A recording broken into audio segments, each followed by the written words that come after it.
गिबियावनो बयखौबो आंनि चेनेलाव बरायनानै लानाय जाबाय। दासिमनि मोननैसो खौरांफोरा जाबाय।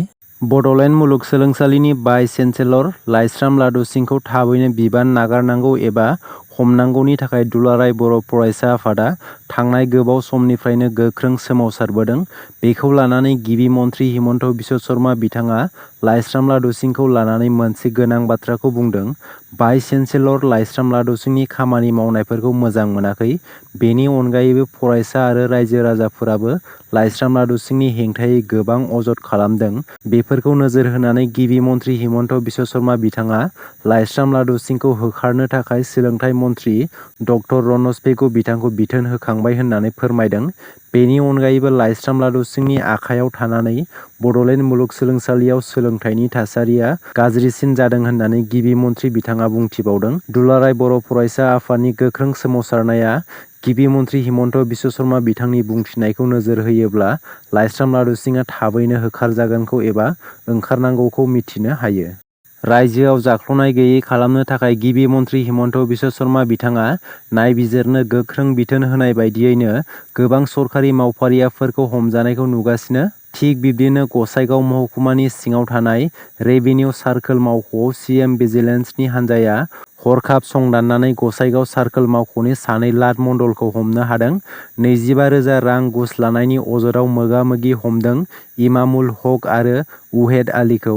संदानग्रा हान्जाया बिसोरखौ हमनायजों लोगोसे गारिनि सिं सा संदाननायखौबो नुनो मोन्दों। मख'नो गोनांदि रायजोनि गेजेराव खामानिनि मुङाव घुस लाग्रा सरखारि मावफारियाफोरखौ दासिम गोबां हमबाय। इजराइल आरो हामासनि गेजेराव दायो गिख्रंथाव दावहाया सोलिगासिनो। बे दावहायाव सोर बेसेबां खहा जादों बेखौ बुंस'नो हाया। नाथाय पेलेस्टाइननि हामास उदखारि हान्जाया इजराइलनि सायाव गिबियै गाग्लोबनानै दायो खैफोदाव दं। मानोना इजराइलआ हामास उदखारिनि सायाव सानथ्र'हायि गोहोगोरा हाथियारजों गाग्लोबगासिनो।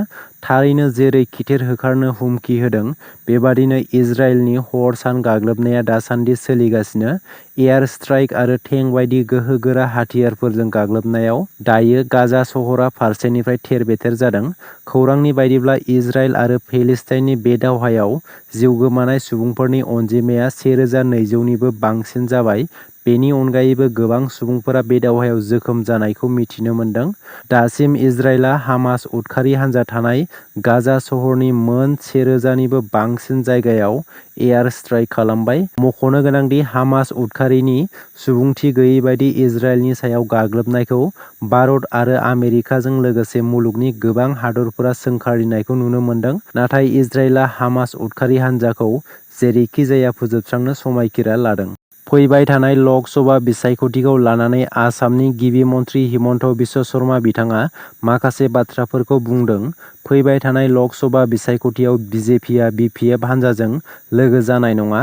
इउपिपिएल हान्जाया मोजाङै सरकारखौ सालायदों आरो बेबादि मोजाङै सरकार सालायबाय थानाय समाव बिजेपिआ गुबुन हान्जाजों लोगो जाया होननानै गिबि मन्थ्रि बिथाङा बुंथिदों।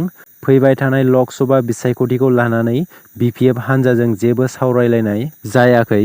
फैबाय थानाय लक सभा बिसायख'थियाव इउपिपिएल आरो एजिपिनोबो बिहाब एंगारनानै होगोन। लोगोसे बिजेपि, एजिपि आरो इउपिपिएल हान्जायाल' आसामनि राजखान्थि हान्जा महरै थागोन होननानै गिबि मन्थ्रि हिमन्त बिश्व शर्मा बिथाङा बुंथिबावो। फरायसाफोरनि थाखाय गोजोनथाव खौरां।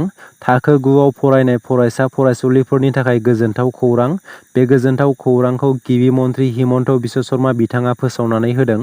फरायसा फरायसुलिफोरा फरायसालियाव गोरलैयैनो थांलाय फैलाय खालामनो हासिगोन। फैबाय थानाय सानफोराव थाखो 9नि फरायसा फरायसुलिफोरा मोननो हासिगोन साइकेल।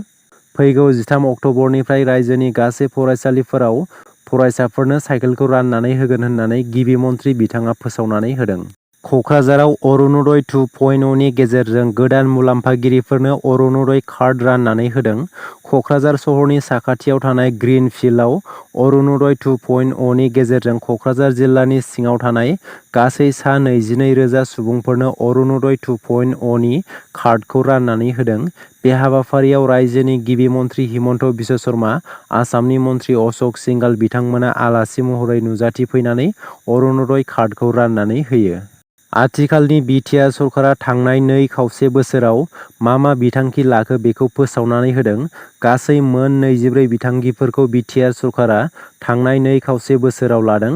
बे मोन 24 बिथांखिफोरा जादों रक Nirmal BTR, Bodoland pig mission, seed mission, Bodoland handloom mission, Bodoland super 50 mission, गियान सोरां बिथांखि, school adoption program, Bodoland livelihood mission, community counselling program, mushroom mission, happiness mission, career counselling program, Bodoland STEM program, माइनाव सोरां बिथांखि, मिशन फिन रोदोमखां, green Bodoland mission, sericulture mission, mission बैसोमुथि, थेंफाख्रि digital empowerment program, Lakhpati Mahila, BRICS, gender research cell, people's hub people plan आरो CEM डाशबर्ड। बैफोरनोमोन BTR सरकारा लानाय बिथांखिफोरा। दासिमनि मोननैसो गोनां खौरांफोरा बेनोमोन। गोजोन्थों।